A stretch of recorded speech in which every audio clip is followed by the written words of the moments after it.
मुखर संवाद की ओर से आप सभी दर्शकों और पाठकों को नव वर्ष की हार्दिक शुभकामनाएं। 2024 आपके जीवन में सुख, समृद्धि और नई ऊंचाइयों को लेकर आए। राजद ने 2024 के लिए कमर कस ली है। कोडरमा की धरती से राजद ने आगाज किया है। इस समय कोडरमा की धरती पर राजद के कार्यकर्ताओं का सम्मान सह वनभोज कार्यक्रम का आयोजन किया गया, जिसमें काफी संख्या में राजद के कार्यकर्ता जुटे और संसदीय लोकसभा सीट को लेकर जिस तरह की गंभीरता राजद ने दिखाई है, जो सीटों का दावेदारी है राजद की ओर से, वो लगातार ये दिखाई दे रहा है। और ऐसी स्थिति में सुभाष यादव खुद हमारे साथ हैं, उनसे ही जानते हैं। सर, ये माना जाए कि 2024 का ये आगाज रहा कि 2024 का अब चुनाव नज़दीक है, राजद अब लड़ाई में उतरने वाली है। भारतीय जनता पार्टी से पूरे देश के लोग त्राहिमाम है, तो कोडरमा की पवित्र धरती से आज राष्ट्रीय जनता दल पूरे लोकसभा में, विधानसभा में यह संकल्प लिया है, जनता मालिकों को बुलाया था कि आप यह चुनाव जो है चुनाव नहीं है, जनता मालिकों के लिए चुनौती है। यदि भारतीय जनता पार्टी को भगाना है, संविधान को बचाना है, लोकतंत्र को बचाना है, प्रजातंत्र को बचाना है, नौजवानों को नौकरी दिलाना है, और कोडरमा में जो हमारा इतिहास रहा है कि यहाँ के लोगों के चेहरे पर हरियाली ही हरियाली नज़र आती थी, तो राष्ट्रीय जनता दल कहा है कि लौटा दो मुझे पुराना साम्राज्य। ढिबरा बंद, माइका बंद, ब्लू स्टोन बंद, स्टोन बंद और सिंचाई चौपट।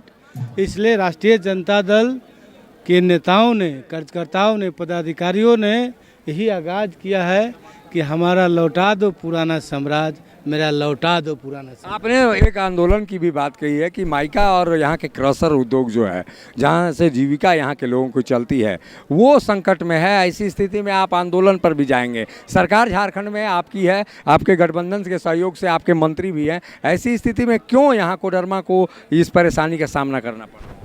यदि सरकार में है कि नहीं है, जनता सर्वोपरि है। यदि जनता की मौलिक आवश्यकताएं, रोजगार से वंचित किया जा रहा है, तो यही जनता जो है कुर्सी पर बैठाती है और सरकार में बैठाती है। तो जनता तो सब देख रही है।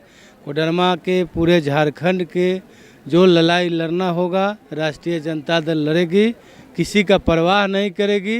पहले जनता के जो मौलिक आवश्यकताएं हैं, आवश्यक आवश्यकताएं हैं, रोजी रोजगार की बात है, तो हम लोग को जहाँ तक होगा, एक हमारे मंत्री हैं सदन में उठाएंगे, हम लोग सड़क में उठाएंगे, सड़क पर उठाएंगे। इसलिए कि कोडरमा में जो आज बेरोजगारी का जो माहौल है, लोगों को जो चेहरे पे माली हालत है, उदासी छाया हुआ है, इसको मैंने तो कहा कि लौटा दे मुझे पुराना साम्राज्य, मुझे कुछ नहीं चाहिए। कोडरमा के लोगों के हाथ में सोना का कटोरा है। कोडरमा देना जानती है, लेना नहीं जानती। ये दो देवियां हैं यहाँ पर, विधायक और सांसद भी यहाँ पर बीजेपी की है।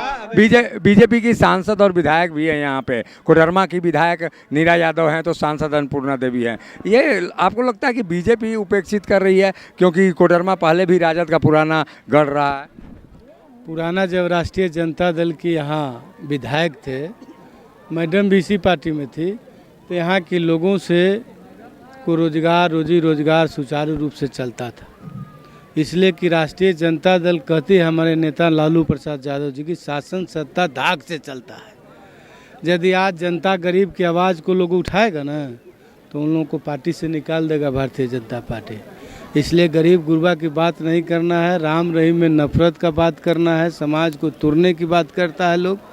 और राष्ट्रीय जनता दल समरस समाज की बात करती है, समाज पे बैठे हुए अंतिम पंक्ति के लोगों की बात करता है। देखिए बिहार में तेजस्वी प्रसाद यादव 10 लाख नौकरी या 10 लाख रोजगार देने का उन्होंने आश्वासन दिया था।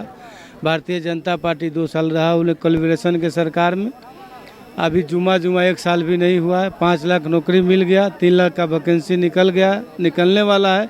तो राष्ट्रीय जनता दल कभी झूठ साँच की खेती नहीं करती और सांप्रदायिकता का कभी जाली चोला भी नहीं पहनता।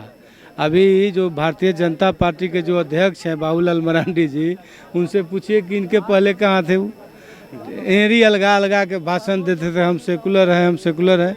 हमारे नेता आदरणीय श्री लालू प्रसाद यादव जी जेल जाना पसंद किए, लेकिन जाली सेक्युलरिज्म का बात नहीं किए और भारतीय जनता पार्टी से हाथ मिलाने का उन्होंने काम नहीं किया। ये थे सुभाष यादव जो बता रहे थे कि 2024 में रोजगार के मुद्दे पर चुनाव लड़ा जाएगा। राम का मंदिर का जो मुद्दा है वो मुद्दा शायद यहाँ पर कोडरमा में पीछे छूटता हुआ नजर आएगा। सहयोगी संजय के साथ अशोक कुमार, मुखर संवाद, कोडरमा। मिनी लंदन, मैक्लुस्कीगंज, प्रकृति की गोद में बसा ड्रीम डेस्टिनेशन आपका कर रहा है इंतजार। आइए अपने यादगार लम्हों को बिताइए ड्रीम डेस्टिनेशन में। राजधानी रांची से महज 50 किलोमीटर दूर आपका अपना ड्रीम डेस्टिनेशन।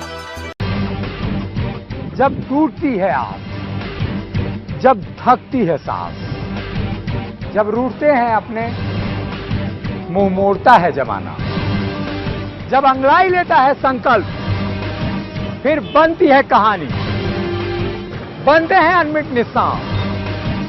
देखिए मेरे साथ संघर्ष की दास्तां।